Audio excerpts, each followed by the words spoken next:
Welcome to CyberExplain channel.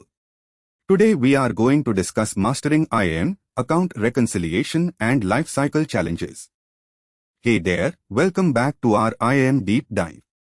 Today, we are tackling a couple of areas that can really make or break your identity and access management game, account reconciliation and managing those often messy lifecycle challenges.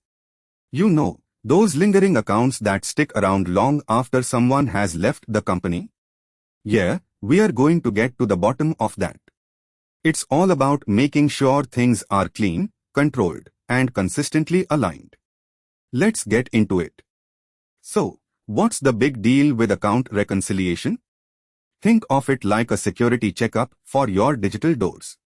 Its main job is to make sure that the access people actually have perfectly matches the access they were supposed to have, according to all the approvals and policies. It's like checking your receipts against your shopping list to make sure you didn't accidentally grab something you didn't mean to. At its core, reconciliation is all about this simple comparison: what access does a user actually have right now, versus what access were they approved for. If there's a mismatch, that's a red flag. It could mean someone has more access than they should, or perhaps access they no longer need. This constant checking is vital for maintaining a strong security posture and preventing security incidents before they happen. Now, just having the idea of reconciliation isn't enough, right?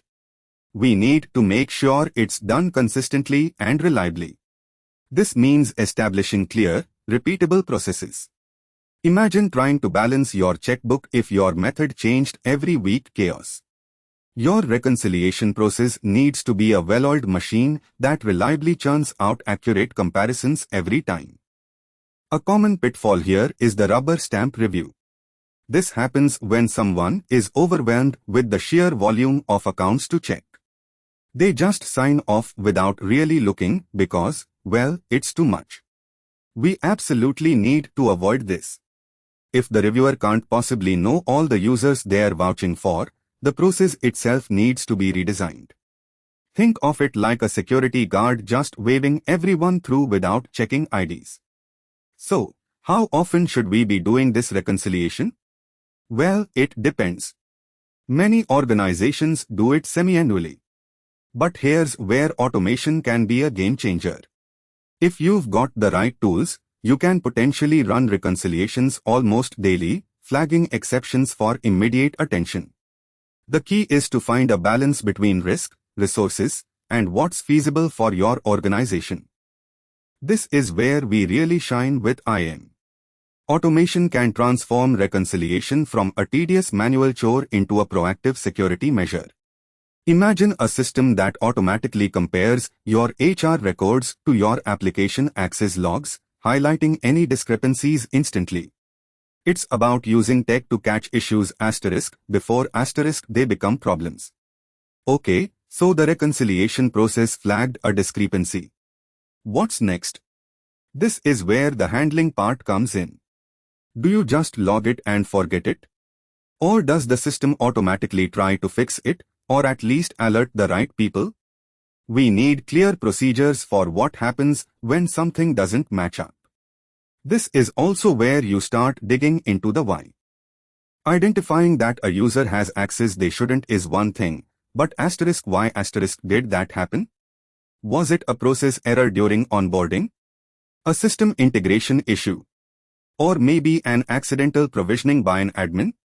Understanding the root cause is crucial for fixing the underlying problem and preventing it from happening again.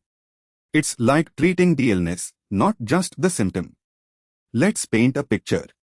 Imagine an automated account reconciliation process runs, and bam! It flags several inactive user accounts in a critical application. But here's the kicker: these inactive accounts are still linked to active employees in the HR system. This screams data sync issue. It means the HR system and the application's user directory aren't talking to each other properly. In this scenario, these ghost accounts could be a serious security risk. An employee who's moved to a new role might still have access to their old systems through these lingering, unmanaged accounts. Or worse, if an employee leaves and their HR record is updated, but the application doesn't sync, their access might not be revoked properly. This is exactly what we are trying to prevent with reconciliation. Beyond just reconciliation, we need to talk about the broader identity and access management lifecycle. Think of it as the entire journey an identity takes with your organization from their first day to their last. It's often filled with challenges like inconsistent processes and communication gaps, which can lead to all sorts of problems, like those aforementioned ghost accounts. Ever noticed how different departments or even different IT teams might handle user access requests slightly differently? Yeah, that's a major lifecycle challenge. Inconsistencies lead to confusion, errors, delays, and security gaps. We want a smooth, predictable flow, not a bumpy ride with unexpected detours. Another big one is communication. When someone changes roles, leaves the company, or needs their access updated, the right people need to be informed immediately and accurately. If HR tells IT about a termination, but the system admin for a critical application doesn't get the memo, access might linger. It's like a chain reaction, and every broken link is a vulnerability. These are the digital equivalent of lost socks. They just seem to appear everywhere and we don't know who they belong to anymore. Orphan accounts are those that are no longer associated with an active, valid identity. They might be old service accounts or accounts for users who left ages ago and were never properly deactivated. They are a security headache waiting to happen. Orphan accounts can pop up for a few reasons.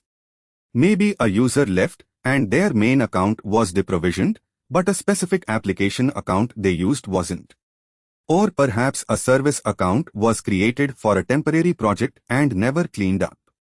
Sometimes, it's simply a failure in the deprovisioning process. Someone hits delete on the primary account but misses a critical downstream system. Let's quickly touch on provisioning. This is the process of granting access. When someone new joins or changes roles, they need specific access. Automation here is key. Think of HR systems triggering automated account creation and permission grants. But if this process is manual or inconsistent, that's where the lifecycle challenges begin. This is the flip side, taking access away . When someone leaves or changes roles and no longer needs certain permissions, that access must be revoked promptly. This is where those ghost and orphan accounts often originate. If deprovisioning isn't thorough, access sticks around. Entitlements are the specific rights and permissions a user has. Effective entitlement management means having a clear, consolidated view of who has access to what, and ensuring those entitlements are granted and revoked correctly throughout the user's lifecycle. It's about managing those what you can do permissions accurately. Often, the lifecycle starts with an access request. Whether it's for a new hire, a promotion, or a specific project, there's usually a form or a system to capture this. The challenge is making sure these requests are clear, routed correctly, and have the right approvals. A vague request or a missed approval can set off a chain of errors down the line. Just like with reconciliation, automating the request and approval process is a huge win. Think about systems that automatically route requests to the correct manager or resource owner, enforce segregation of duties checks before approval, and then trigger provisioning once signed off. This dramatically reduces manual errors and speeds things up. People change roles within an organization all the time. This is a critical life cycle event. When someone moves from, say, sales to marketing, their access needs to change. They might gain access to new marketing tools but lose access to sensitive sales data. If this transition isn't managed smoothly, they could end up with too much or too little access. High call volumes to the IT help desk for things like password resets or access denied errors are often a symptom of lifecycle issues. If onboarding is messy or deprovisioning is incomplete, users end up frustrated and calling support. Streamlining the lifecycle reduces this burden and improves user satisfaction. Offboarding is the process of ensuring all access is removed when someone leaves. This needs to be comprehensive, covering not just core systems, but all connected applications and cloud services. A well-defined offboarding process is the final, crucial step in preventing those ghost and orphan accounts from being created in the first place. All this talk of reconciliation and lifecycle management leads us to enforcement. This is where the rubber meets the road. It's about actively ensuring that your policies around who gets access to what are actually being followed. This includes authentication, authorization, and logging, the core of ensuring only the right people do the right things. Authentication is the first step, proving your identity. Think passwords, MFA, biometrics.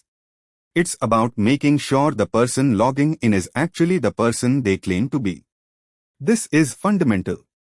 If you can't reliably verify identity, none of the subsequent controls matter much. Once we know *who *you are, authentication, authorization determines *what *you are allowed to do. This is where the principle of least privilege really shines. You only get access to what you absolutely need for your job and no more. No admin rights unless you are an admin, for example. Finally, accounting or logging. This is the audit trail. Every action a user takes, logging in, accessing a file, making a change, should be recorded. This is invaluable for security investigations, compliance audits, and, you guessed it, account reconciliation. Auditing is like a periodic, deep dive into your IAM processes. It's not just checking logs, it's evaluating the design and effectiveness of your entire IAM system. Are your policies actually working? Are your provisioning and deprovisioning processes robust? Audits are critical for identifying weaknesses that day-to-day operations might miss. Auditing generates a lot of data, but without good reporting, it's just numbers. Reports need to translate audit findings into clear, actionable insights. We need to see lists of identities and their access, who approved what, and metrics that show trends or highlight areas needing attention. This makes the audit findings useful for making real improvements. This ties back to reconciliation and auditing. Access reviews, or recertification, involve business stakeholders regularly checking if users still need the access they have. It's crucial because IT might not always know if a user's role has shifted or if access is still relevant. This human validation is a vital layer of control. All of this, reconciliation, provisioning, deprovisioning, reviews, can be significantly enhanced by specialized tools. These identity lifecycle management, IAM, or Identity Governance and Administration, IGA, tools automate many of these processes, provide dashboards for visibility, and help enforce policies consistently. So you see, account reconciliation and managing lifecycle challenges aren't isolated tasks. They are deeply integrated into the broader IAM ecosystem. From initial provisioning and ongoing enforcement, through to regular audits and reconciliation, it's a continuous cycle of ensuring access is appropriate and secure. Get this right, and you've built a much stronger security foundation. To wrap up, remember to automate where possible, especially for provisioning, deprovisioning, and reconciliation. Define clear processes and roles, and ensure consistent communication. Regularly review and audit access, and always strive to reduce those orphan and ghost accounts. These practices are your roadmap to a cleaner, more secure IAM environment. By focusing on robust account reconciliation and diligently managing the identity lifecycle, you are not just ticking boxes, you are actively defending your organization. It's about being proactive, catching issues early, and building a system that's resilient and trustworthy. Keep these principles in mind, and you'll be well on your way to IAM mastery. Thanks for watching. Subscribe to the Cyber Explain channel. See you on the next video.